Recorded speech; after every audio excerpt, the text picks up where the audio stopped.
everyone to Abby Watson's senior speech. Abby has been a member of the prep community since 5th grade. When I think of Abby, I think of a student who really comes alive under the stage lights. Abby has been a thespian here at prep since 7th grade. You may remember her as an accursed witch in McBluh, a cynical, morbid grandmother in the Addams Family, a salty waitress in Almost Maine, or most recently as the power-hungry king of fairies Oberon in A Midsummer Night's Dream. Along with her acting chops, Abby is a talented poet, writer, and musician who loves instruments. She plays the guitar, the banjo, the piano, the violin, and even the ukulele. In her spare time, she volunteers at a local animal rescue, Hands to Paws, working to house stray cats and dogs. Today, Abby is joined by her mother, Belinda, her father, Richard, and her sibling and prep alumni, Meredith. Please welcome Abby to the stage.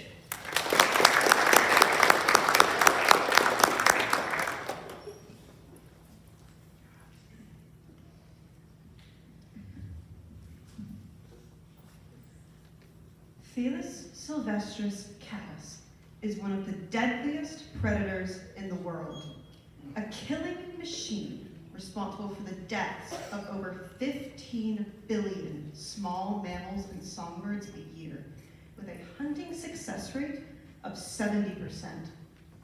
They're silent, agile, and remarkably intelligent, with claws and fangs made to maim and obliterate prey.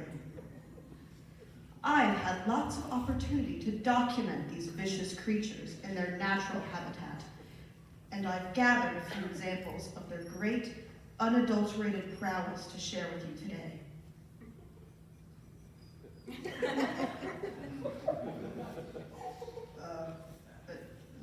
That's not right. Hold on. Okay, so, not that one either, but, all right, well, they may not look like bloodthirsty apex predators, but I assure you they are. So why are they in our homes? Our beds? Why do we pet them, hold them, coo at them like babies? It all starts right here, in the Fertile Crescent, over 10,000 years ago, when humans began to farm rather than hunt and gather. And where there's farms, there's mice. And where there's mice, there's cats.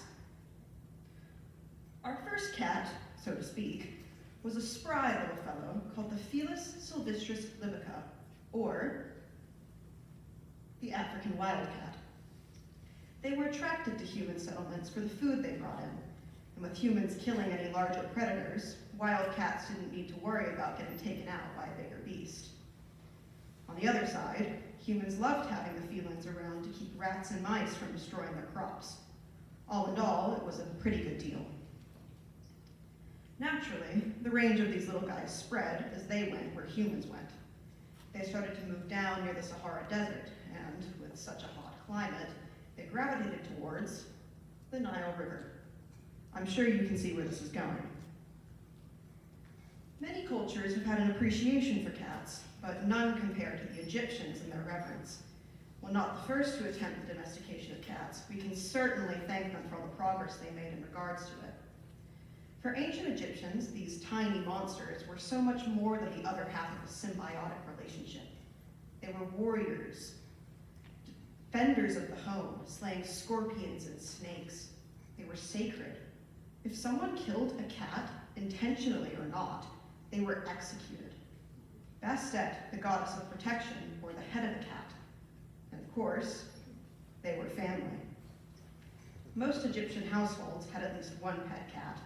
Often they were taken on hunting and fishing trips, and when they died, they were mummified and placed in a cat cemetery, the most popular of which was the Bubastis, a temple to Bastet.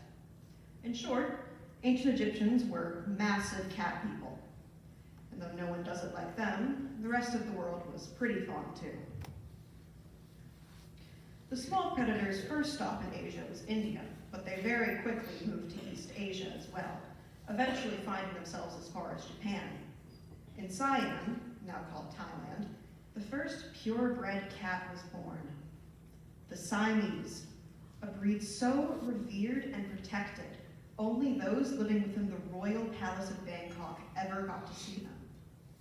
And then there was the aptly named Burman from Burma, which was given its own mythological conception story in which the first Burman cat was possessed by the soul of a deceased monk. Moving further east, they came to China, where cats were used as Mausers in Buddhist monasteries.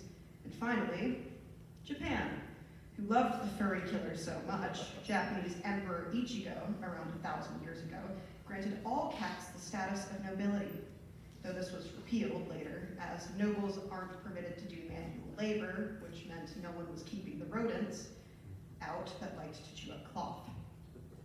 Of course, it would be doing a disservice to ignore the islands filled with cats scattered about the Japanese mainland, and their famous resident, the Maneki Neko, or Japanese bobtail, small statues of which are placed in homes, shops, and temples for good luck. At the same time, cats were making their home just across the river from Egypt. The Phoenicians brought cats to Greece to hunt rats, where the words felis and catus were created to refer to them, the latter of which would influence the English word cat. As the Roman Empire claimed more and more territory, the furballs crawled their way through France, Germany, Italy, and Britain before finding their way to Scandinavia, where Vikings bred certain kinds they could take on boats, like the Norwegian forest cats.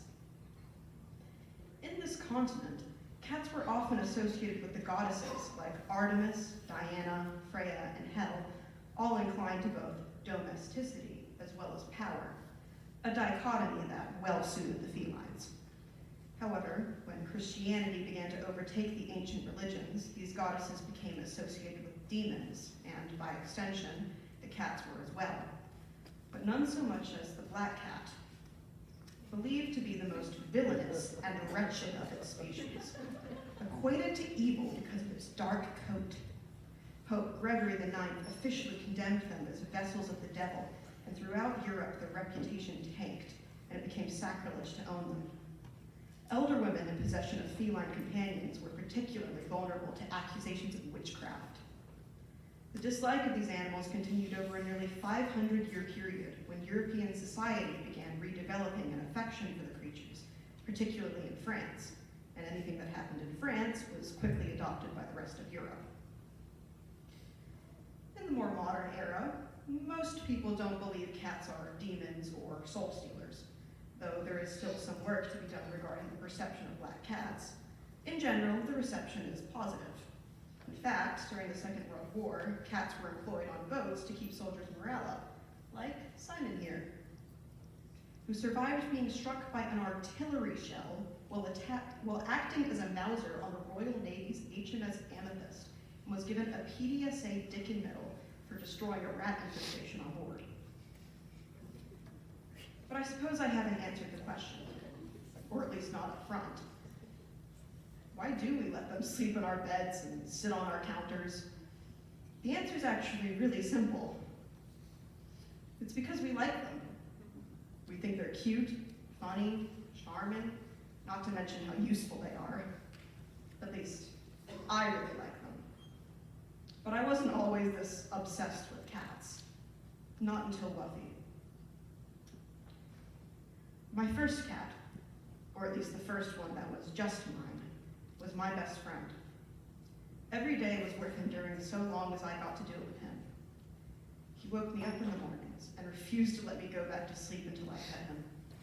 He followed me from room to room, always at my heels, chirping and trilling with joy. And at night, he always curled up by my head, his purrs blasting in my ears. It sounds bizarre, but Wuffy taught me not just how to love, but how to be loved. It is worth noting, though, that Wuffy was a shelter cat. He spent a huge chunk of his life sitting in a cold metal box, pawing through the bars for brief moments of warmth he could get from strangers. I know we all think purebreds are beautiful, but these rescues need our help.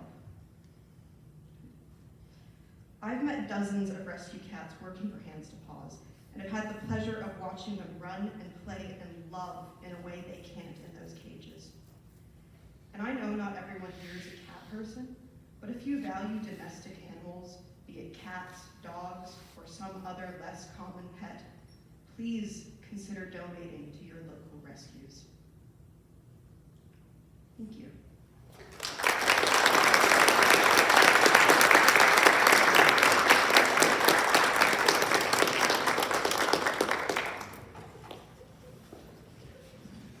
Wonderful job, Abby. Seniors, please come up and congratulate her. Everyone else, have a great day.